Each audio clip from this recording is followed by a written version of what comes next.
Hello, in today's video I'm going to show you how to automate repetitious actions in Excel. I'm Tyler Lewis with Lewis Excel and I'm the data and spreadsheet specialist. Let's get started.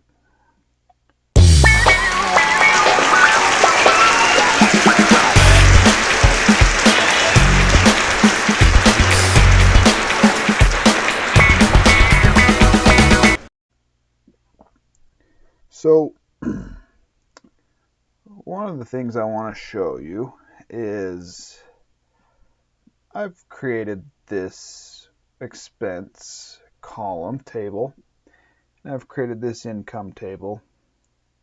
What it is basically just an ordinary average balancing budgeting worksheet. And a lot of times people will delete this one.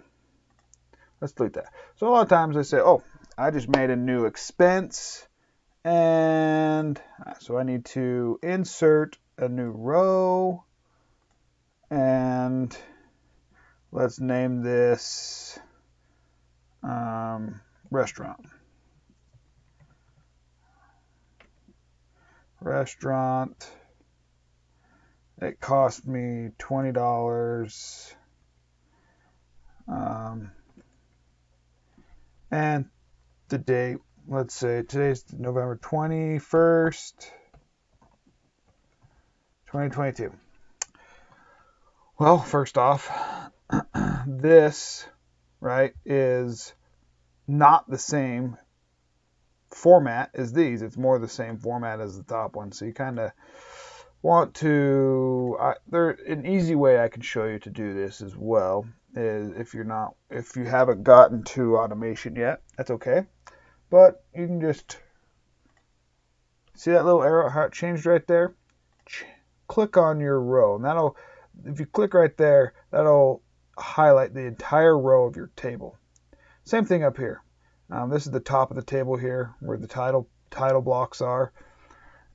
And if you go to the arrow button down, that will highlight your entire column of that table, right? Anyways, so let's highlight this whole row, or this second row, and let's copy. Either you can right click, copy, or you can Control C is copy. And you want to do the same thing, highlight the whole row, and over here is your paste options. You can paste everything that you just copied, all the values in each cell, everything. You can copy only the values of what, you can paste only the values. You can paste each formula, which sometimes in this case, it's the same as the values, or if there's like formulas that you put in, like sum ifs, it would copy the sum ifs formulas. You can transpose, which is turn it either from a row into a column, or you can paste the format. So basically, it'll make it look like the size of the text, the type of text, if it's bold, if it's underlined, whatever it was. If you paste the format, there you go. It just changed everything to the same formatting as that. Other things you could do is you could just add on down here, and just let's say we got some gasoline. I'll just say gasoline. We filled up our car. It cost us $65 to do it. We did it on today. You could do that, and the great thing about a table is it'll just add it down there. The only problem is for example, maybe this one, if I go down to this sheet, this is pretty long throughout the year, right? All the way to December 31st, 2020, from December 31st of 2021, all the way to November 10th, 2022. If you want to keep going down to the bottom and then going back up to look at your balance, what your balance would be, which is here, right? You could do that. Or, we'll get to the point of the video, you can automate. which is, for example, if I want to add a new expense, I'll just click this button. I've made this button the new expense. It'll create a new line. It'll automatically put the date in, which is today's date. And you could, let's say we went to lunch with a friend. Lunch, it cost us $25. Right, there you go. Let's say you got a new check. Right, your check came in. You want to add to your check, you just click new income. Right there. You got another check, and it just added that. That was pretty simple. Instead of having to, as you can see the formula here, I got a formula of, let's say maybe I would make $55,000 a year. I have 27, you'd get normally a 2-week check, you'd have 27 checks a year, and maybe paying 26% in taxes, right, out of your check.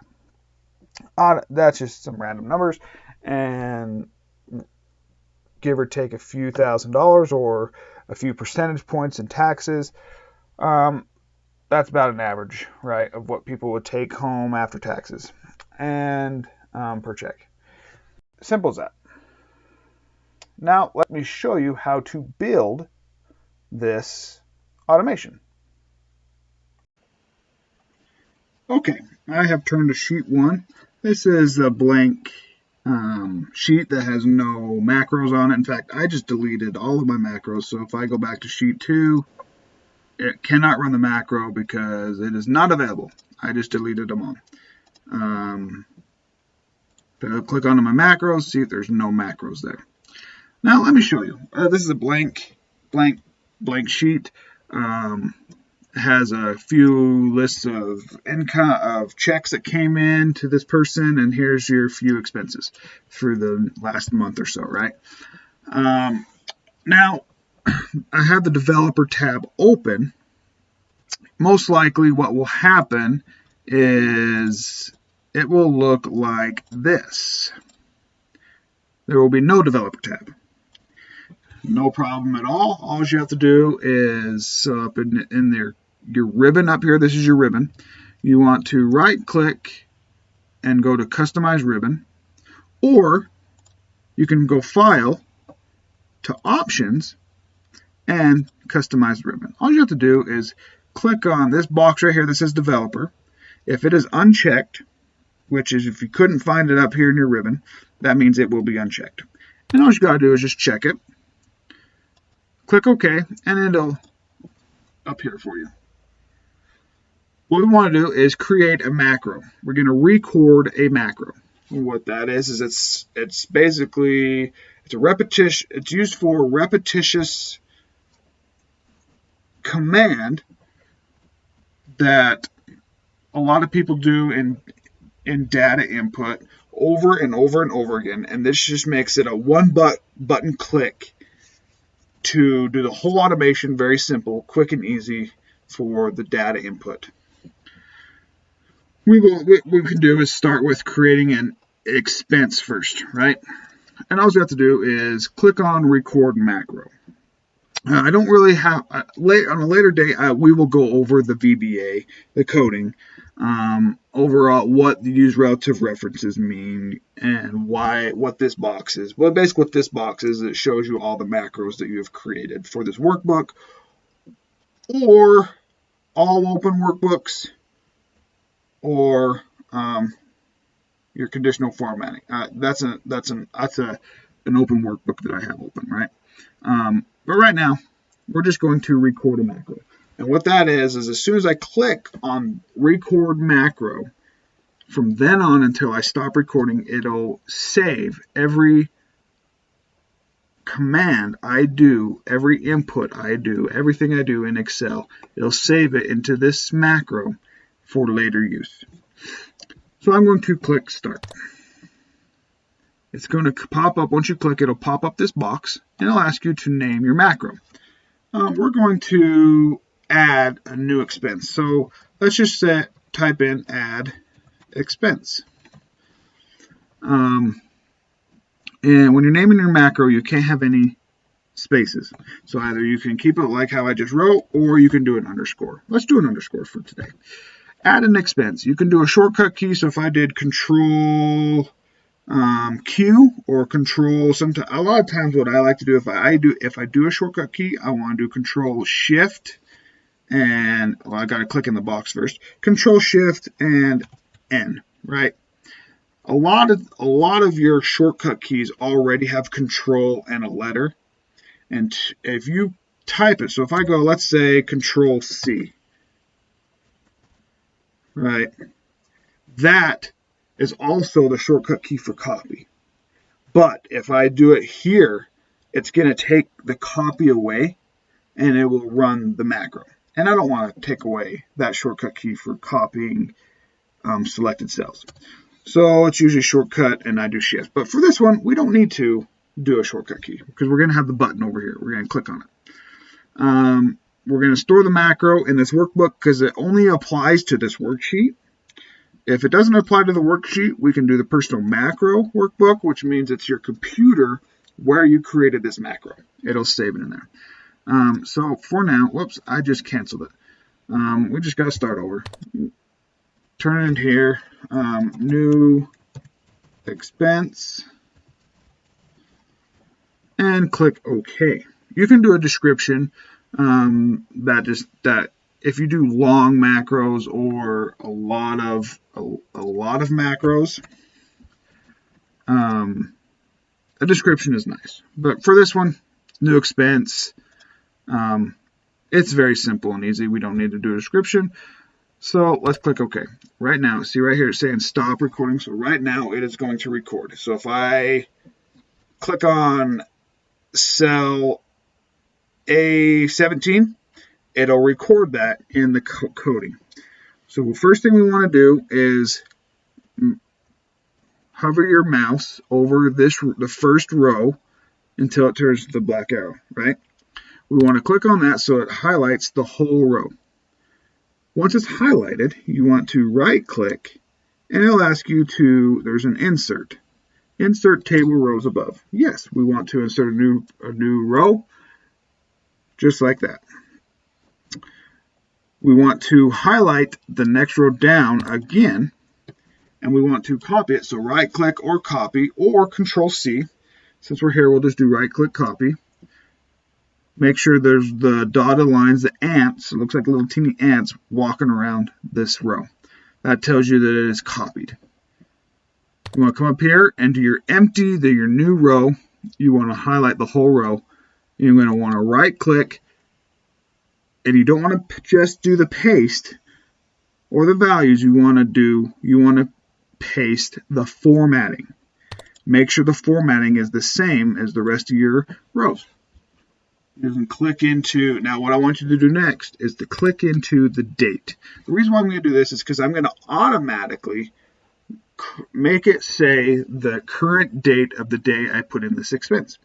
So I'm going to go equals, creating a formula here, I'm going to write today.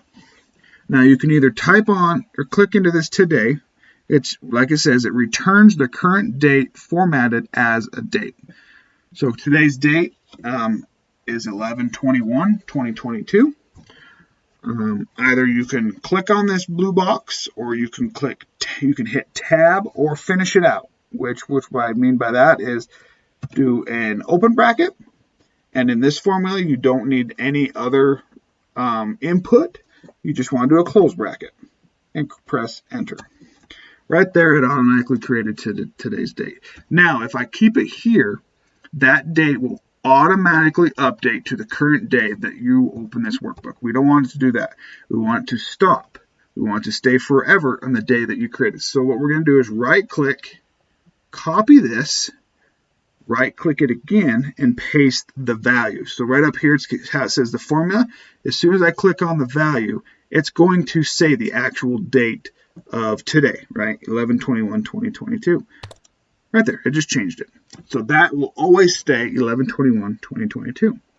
I'm going to, since next one I'm going to put in as a category, I can click on category, press the escape button to get rid of the little ants walking around your cell, telling you that it is in the copy mode, I would say. Click escape, and it takes it away. we are finished with automating this. So now we can come up here and click on stop recording. So everything we just done there, once we get our button up here, we click it, it'll do all of that for us every time. And here we can create, maybe we went to the restaurant, right? It cost us $20. Right there. Just like that. Okay, let's create the button now. We're going to create the button. How to create a button, you can just go to Insert, Illustrations. It'll give you an option of inserting pictures, inserting shapes. There's lots of shapes. You can do your regular average shapes, like your circles and your squares. You can do some squares that have bevels on certain ends. You can do pie, looking at the little pie charts, cancel, a censor sign, a not allowed symbol, or it calls it a heart, a smiley face, all that stuff. Lots of symbols. Or you can do icons. An icon comes up and it has a whole bunch of options. As you can see here, you got many options you can do. In my previous sheets that I've done, these coins, this register, and these dollar bills, those are all icons. Just for now, for time's sake, let's just do a simple circle. And I'm just going to, out here randomly, anywhere in the worksheet, I'm just going to click on it because I just want a circle. So I'm just going to click once, and it'll create the circle for me. Since it's an expense, I want to look similar to this format. So I would like maybe to have this gold fill with white lettering. That's up here. It's what do they call it? The colored fill gold accent 4. Just like that. Now I want to write in here a new expense, labeling the button. I'm just going to double click on the shape and type in new expense. As you can see there, it's not laid out very well. I'm going to copy all of the lettering, the value within this shape. I'm going to go into Home, and up in the top in your ribbon, you have your alignment and your font. I'm going to align center vertically and horizontally. As you can see, expense is too long for my shape. I can either make my shape grow, or I can right click on my shape and format it and make the margins of the shape smaller, so this goes away. But I'm just going to go quickly. I'm just going to make the font smaller, and made it look nice and uniform for me. I have my shape there. My shape is finished. Now all I got to do is turn that into a button, and very simple. All you have to do is right click on your shape, and it's going to ask you these many things. If you want to cut it, copy it, edit the text, move it somewhere, add a link to it, which I can show in another video later. You can save this on your desktop as a picture in itself, but what we're looking for is assign a macro to the shape. We're going to click on it. It's going to bring up all of your list of your macros. There's the macro we just created. Let's click on the macro we created, new expense. Click OK. Now that just turned into a button. See how there's the box around it, like you can edit the shape. You can change the shape. We're going to click out of it. And now when I hover my mouse over it, it's going to turn my plus sign, into like a hand. Right there. Just like that. That tells you there is a link to that or a macro. And we know it's a macro because we just created it. We're going to click on it, and right here you're going to see a new line in expense. Right there. See, it just did that just in a split of a second. It created that new line, added the date, copied the date. I click onto there. Is the date. Now, if tomorrow's the 22nd, it'll say the 22nd. If you do this on January 31st, 2025, it'll say that date. And all you have to do is fill out the rest. We can do that exact same thing for income. This time, maybe let's do a square. You can just do a square for kicks and giggles. I want it to look the same as the income, so let's do color filled green accent 6. Double click on it, type in new income. I'm going to Control A. I clicked on Control A. That means I'm going to highlight all within that shape or that given space that allows me to. I'm going to go to Home. Let's center a line vertically and horizontally and click out of it. All we got to do is now again assign a macro, but now we don't have a macro. So I will go into and I'll create a new macro, which is the exact same thing. You go into developer, you create start recording your macro, and then add your new line, format your line to look the same, and then add your date, all that stuff. I don't need to bore you with that. I just wanted to show you that there is a wonderful way to add a button to automate very repetitious commands to make Excel much easier when you input data. And this goes for many things. In my shop I work at, I created some buttons to automate new lines for my budgeting and new lines for my data input that I use. And thank you for watching. I hope you like and you subscribe to my channel, Lewis Excel. Please share this to whomever would like to learn this. I will continue to post videos weekly. You guys have a wonderful day. Bye.